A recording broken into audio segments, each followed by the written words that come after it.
And this was me included when I lived in the United States and I was working 12-hour days, sometimes 6 days a week.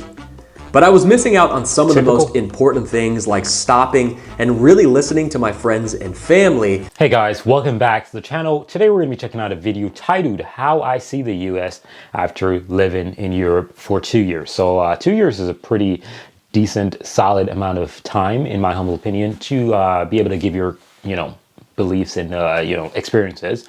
So this should be a really good video coming from Dave in Portugal. A link will be in the description of my video, so you guys can actually go check out the original content and support it.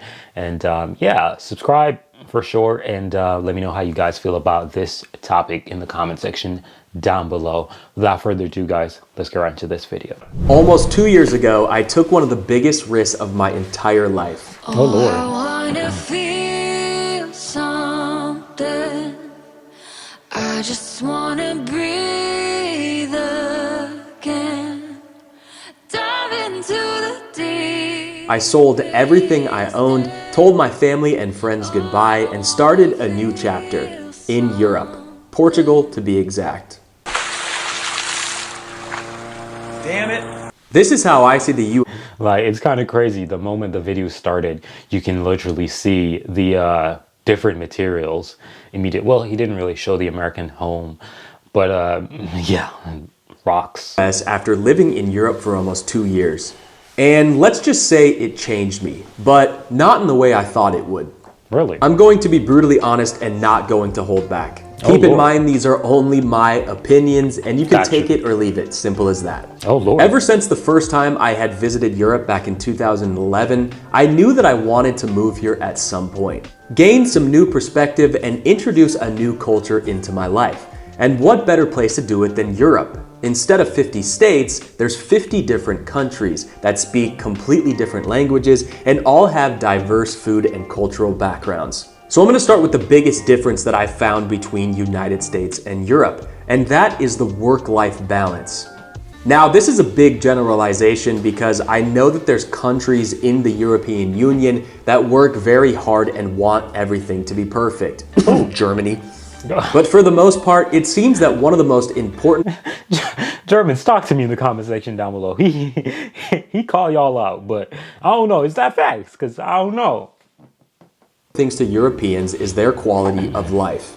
There is this generalization that a lot of Europeans don't work as hard as Americans, and I don't think that's completely true. Many cafes and restaurants in Europe have the same owner from the start to finish.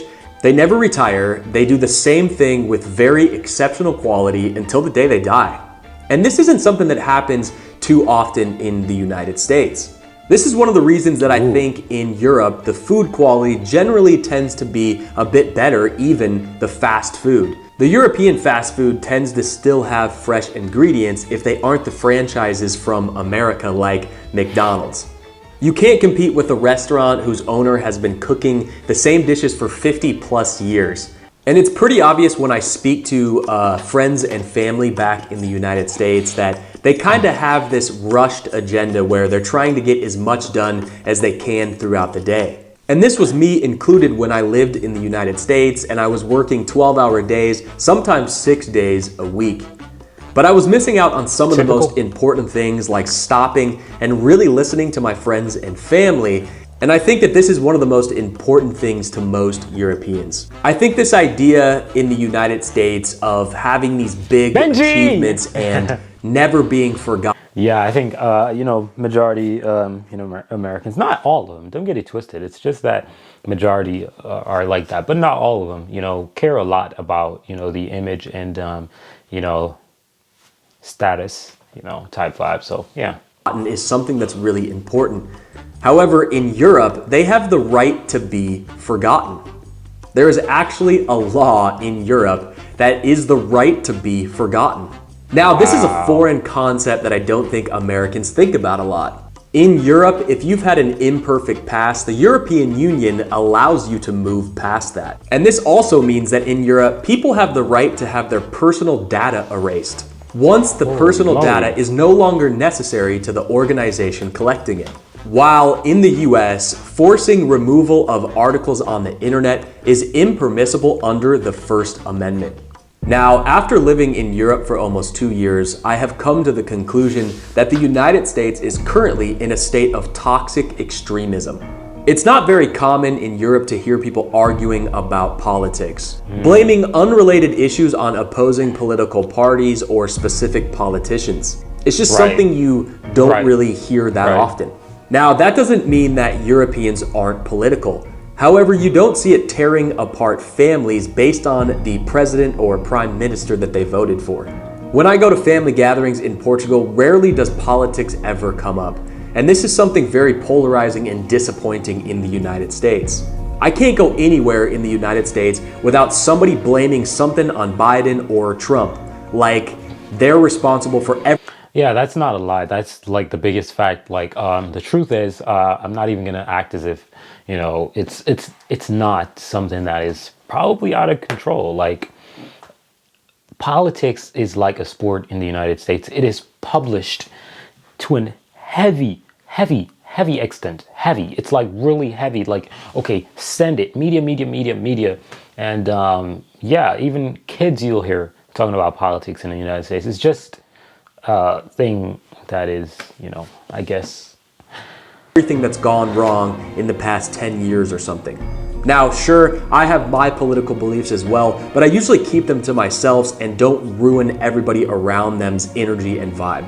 Now, in Europe, they have witnessed all of the extreme political swings, and they are living in a direct result of the aftermath, which is why they are a little bit more hesitant and seasoned when it comes to political matters. If you come from a place in the United States like Detroit or Flint, Michigan, like I do, then safety is a night and day difference. Shout out to Detroit, man. One of the greatest is from Detroit. Shout out to Eminem. Yes, he's from Detroit, but kind of cool. Michigan. Shout out to Michigan. One of my cousins are actually from Michigan. Here in Europe, especially Portugal, which has been ranked one of the top 10 safest countries in the world. After living in Europe for 2 years, I've been able to let my guard down and not be as paranoid.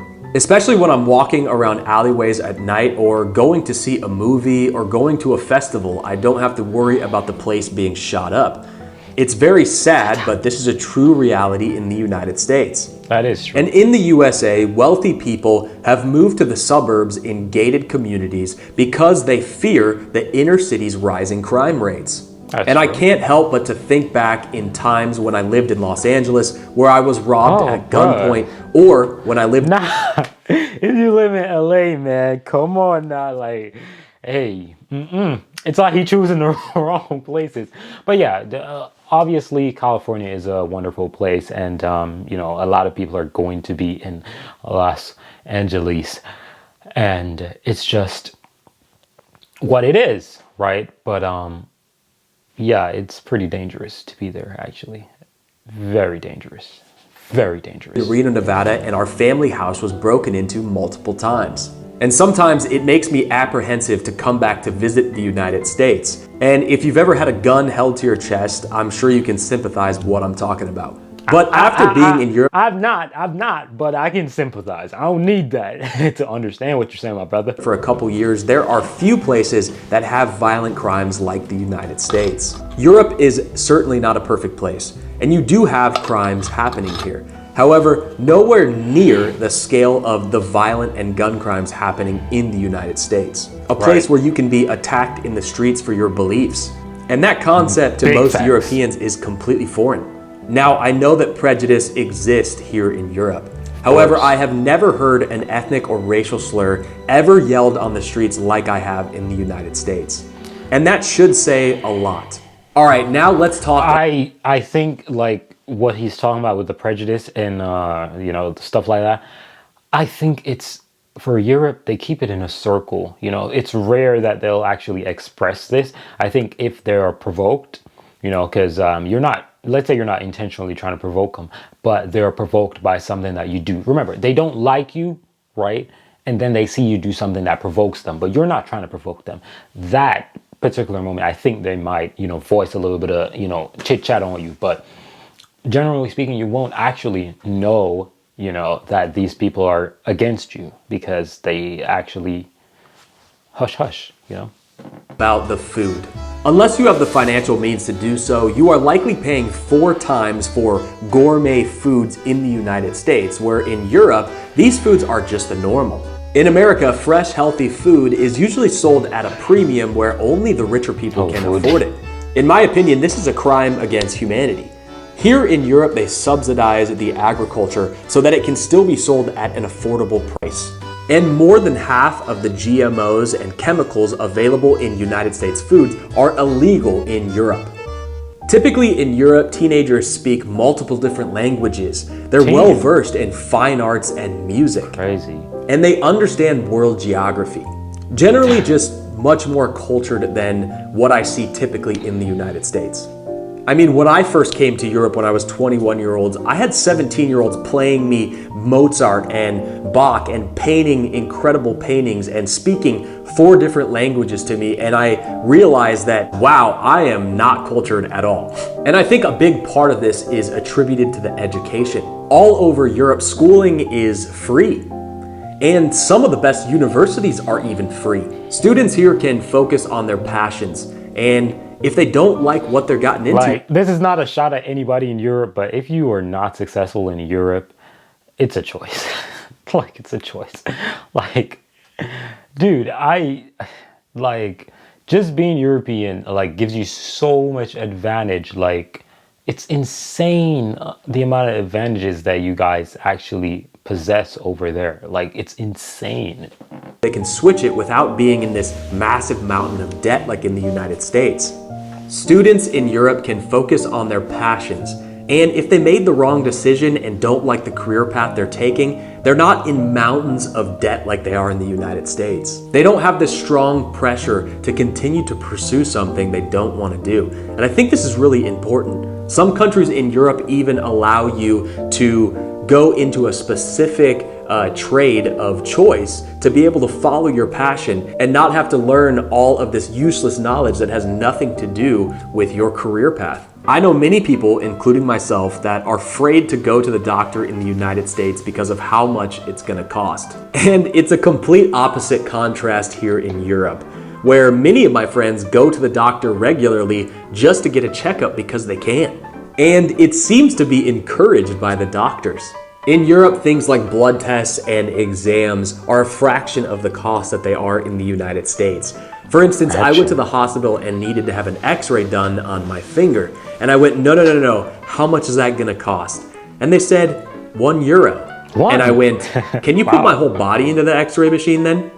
Just kidding, I don't need any unnecessary radiation exposure. But I don't think that people should be in fear of going to the doctor, and this is the reality for a lot of people in the United States. Currently, I pay a premium healthcare insurance in Portugal for about €85 a month, and that includes just about everything. Whereas a not so good insurance in the United States that I was paying $500 for a month was never accepted anywhere and was a complete hassle to have. So the polarization is pretty crazy in terms of the healthcare here. Now, I will say that the public hospitals tend to get overrun here in Portugal sometimes. But because I have private healthcare insurance, I can use any of the private state-of-the-art hospitals located anywhere in Portugal. And I've been there a couple times and they're super nice and I've been really impressed by the facilities. Now, alcoholism certainly exists in Europe, that's for sure. But the drinking culture in the United States is completely different than most of Europe, maybe more similar to Ireland or United Kingdom. A lot of European countries have a long history with wine and beer, and they've developed an art form on when and where and how much to drink. In comparison to the American binge culture, shots. This doesn't really exist in Europe for the most part. Crazy how I'm vibing with the shot. But I don't even drink. That's crazy, right? Hey, this is what I drink. You see what's on the bottle? Look at that. Water. That's what I drink, baby.